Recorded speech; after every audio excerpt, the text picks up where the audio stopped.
Phone করে ডেকে নিয়ে গুলি করে হত্যা করা হয়েছে। 2 মাসের শিশু সন্তানকে আগুনে পুড়িয়ে ও নিজের মাকে কুপিয়ে হত্যার অভিযোগ উঠেছে। শেওড়াপাড়ায় একটি আবাসিক হোটেলে সারা রাত আটকে রেখে এক নারীকে সংঘবদ্ধ ধর্ষণের অভিযোগ উঠেছে।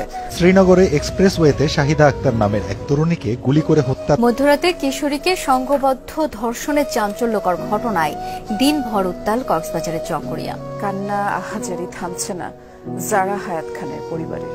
রাজধানীতে 5 জন মিলে ধর্ষণ ও হত্যার পর হাতির ঝিলে ফেলে দেওয়া হয় 8ম শ্রেণীর ওই কিশোরীর মরদেহ। ঢাকা রাজশাহী রুটে ইউনিক রোড রয়্যালসের একটি বাসে ডাকাতি এবং ধর্ষণের ঘটনায় পুরো দেশে তোলপাড় চলছে। ছিনতাইয়ের স্বর্গরাজ্য রাজধানীর মোহাম্মদপুর। বাসার সামনেই ভয়াবহ ছিনতাইয়ের শিকার হন এক দম্পতি। পাবনার ঈশ্বরদীতে প্রকাশ্যে এক যুবলীগ কর্মীকে গুলি এবং কুপিয়ে হত্যা করেছে দুর্বৃত্তরা। চট্টগ্রামের রাউজানে এক ব্যবসায়ীকে প্রকাশ্যে গুলি করে হত্যা করেছে সন্ত্রাসীরা। মসজিদে ঢুকে নামাজরত মুসল্লিদের উপর হামলা চালানোর অভিযোগ উঠেছে। এ ঘটনায় মসজিদের সেক্রেটারি সহ 4 জন আহত হয়েছেন। দুপক্ষের সংঘর্ষে রণক্ষেত্র খুলনা প্রকৌশল বিশ্ববিদ্যালয় কুয়েট। আহত হয়েছেন অর্ধশতাধিক। খুলনা নগরীর তেঁতুলতলা এলাকায় খুলনা বিশ্ববিদ্যালয়ের শিক্ষার্থী অর্ণব কুমার সরকারকে প্রকাশ্যে গুলি করে হত্যা করেছে দুর্বৃত্তরা। চট্টগ্রামের রাউজানের সাবেক ছাত্রদল নেতা পিয়ার মোহাম্মদ চৌধুরী বাবুকে গুলি করেছে দুর্বৃত্তরা। হাত পা বেঁধে ও চোখে মুখে টেপ মরিয়ে নৃশংসভাবে হত্যা করা সেই ব্যক্তি। নরসিংদীতে দুর্বৃত্তদের গুলিতে নিহত হুমায়ুন কবির নামে এক ছাত্রদল কর্মী। মুন্সিগঞ্জের মহাসড়কে গুলিতে নিহত নারী অন্তঃসত্ত্বা ছিলেন।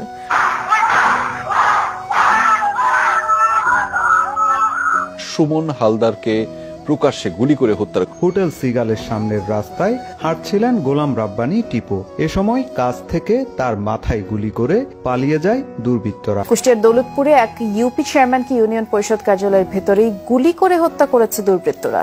আধিপত্য বিস্তারকে কেন্দ্র করে শান্তা ইসলাম নামে এক নারীকে গুলি করে হত্যা করা হয়েছে। চট্টগ্রামে জোড়া খুনের শিকার 2 বন্ধুর পরিবারে চলছে শোকের মাতম। প্রকাশ্যে গুলি করে আফতাব উদ্দিন তাহসিন এক ছাত্রলীগ কর্মীকে হত্যা করেছে দুর্বৃত্ত। শুধু রাজধানী নয়, ছিনতাই, চাঁদাবাজি, মাদক কারবার বেড়েছে সারা দেশে।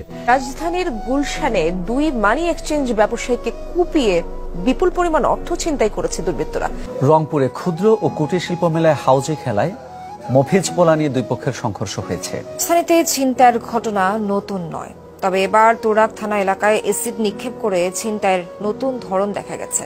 এক মা ও তার 2 বছরের সন্তানকে এসিড মেরে ছিনতাইয়ের ঘটনা ঘটেছে। নারায়ণগঞ্জ বন্দরে দেওয়ানবাগ দরবার শরীফে ভাঙচুর অগ্নিসংযোগ করেছে দুর্বৃত্তরা। ঝিনাইদহের শৈলকুপায় 3 জনের গুলিবিদ্ধ মরদেহ উদ্ধার করা হয়েছে।